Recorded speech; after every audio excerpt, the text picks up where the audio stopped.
Guilty until proven innocent. Vilifying women during the conflict in Salem. In 1692, more than 200 people were falsely accused of witchcraft and 20 were put to death. The horrifying events of the Salem witch trials placed women in the center of the conflict as both triggers and scapegoats. The Massachusetts Bay Colony's strict court system and rigid Puritan beliefs allowed no room for compromise. The conflict surrounding the Salem witch trials was a classic example of scapegoating. Fear, combined with a trigger, a traumatic or stressful event, leads to scapegoating.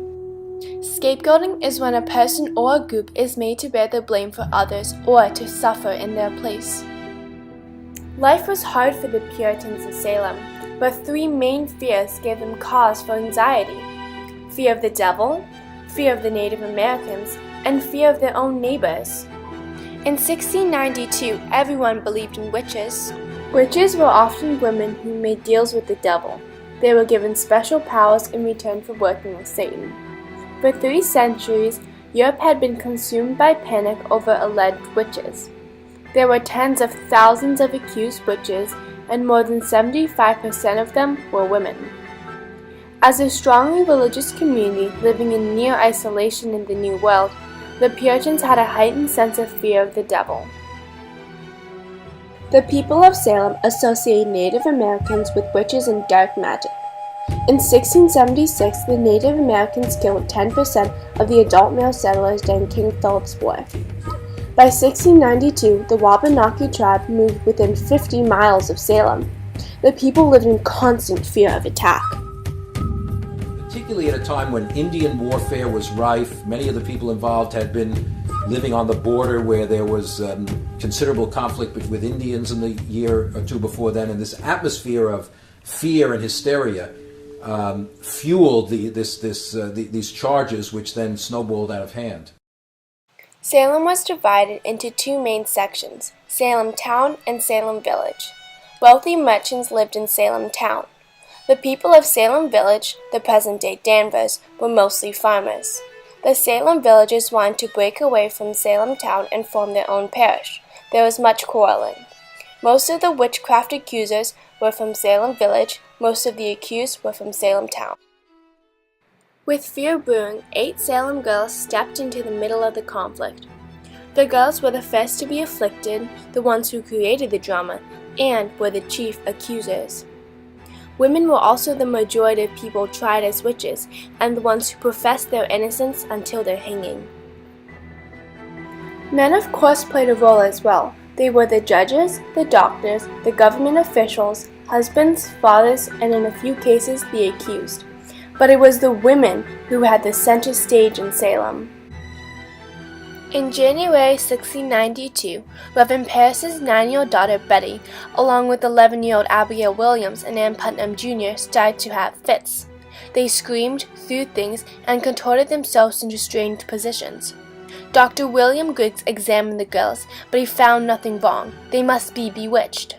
On February 29th, the girls were pressured by the Puritan community and perhaps by Reverend Parris himself to blame 3 women for afflicting them: Tituba, a Caribbean slave, Sarah Good, a homeless beggar, and Sarah Osborne, an elderly, impoverished woman.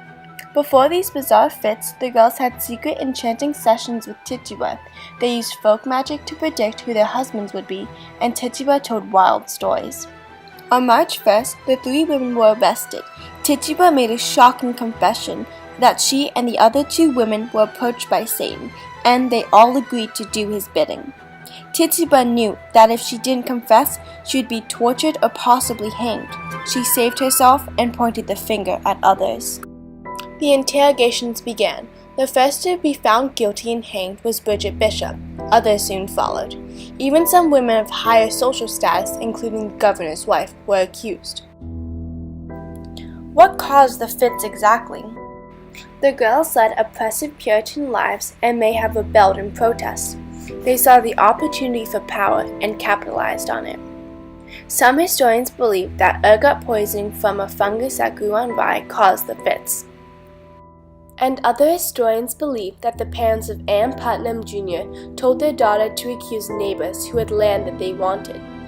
It was Anne's theatrical fits and dramatic testimony that put her in the center of the conflict. At only 11 years old, Ann Putnam Jr. was considered the ringleader of the afflicted girls. She accused 62 people, and out of the 19 people hanged, she testified against 17. No matter what the cause of the trigger, it is clear that it gave great attention and power to the girls of Salem and had tragic consequences for those who were accused. The scapegoats of the Salem witch trials. 200 accused, 150 arrested, 19 hanged, 1 pressed to death, 4 died in prison. What prevented this conflict from ending sooner? Why was there no room for compromise?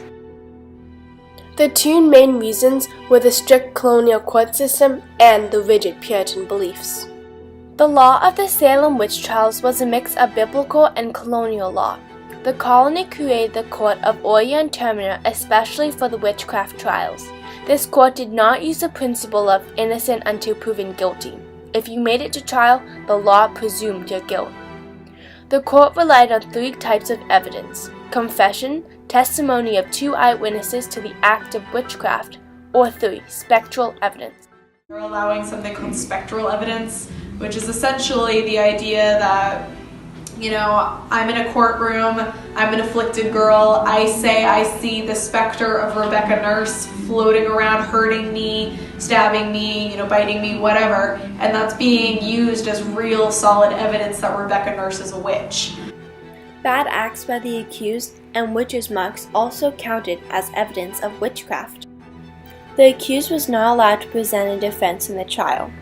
Puritans believed God would take care of the innocent. There were no appeals, no mercy. Justice was swift. The rigid Puritan beliefs was another reason why there was no room for compromise. Puritans feared that women were much more susceptible to temptations. Married women were not allowed to possess property or conduct business. Their husbands owned everything, including the children. It's no surprise that the scapegoats were mostly women. Most of the people accused of being witches were women, middle-aged women, who had exhibited some form of independence in the society, which was not really desired by men in Puritan society. And charges of witchcraft, to some extent, became a way of keeping women under control. How did this conflict finally end? There was no compromise in the Salem conflict. The only reason why the trials were stopped was because Governor Phipps's wife was eventually accused of being a witch. The trials lasted less than a year. The court of Oyer and Terminer was dissolved in October 1692. In 1706, Ann Putnam Jr. was the only accuser to confess.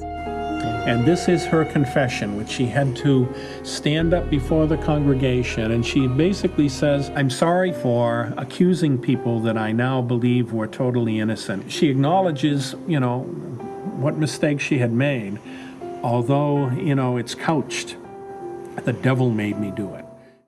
The Salem trials were one of the defining moments that propelled a change from the English legal system of guilty till proven innocent to the current American system of innocent until proven guilty.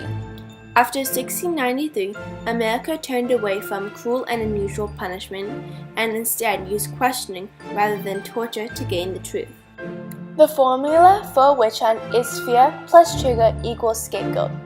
You do hear the term witch hunt commonly today. You hear it in the political arena very often, so particularly right now. So it's it's definitely still impacting our society right now on a small scale like Salem and on a national scale.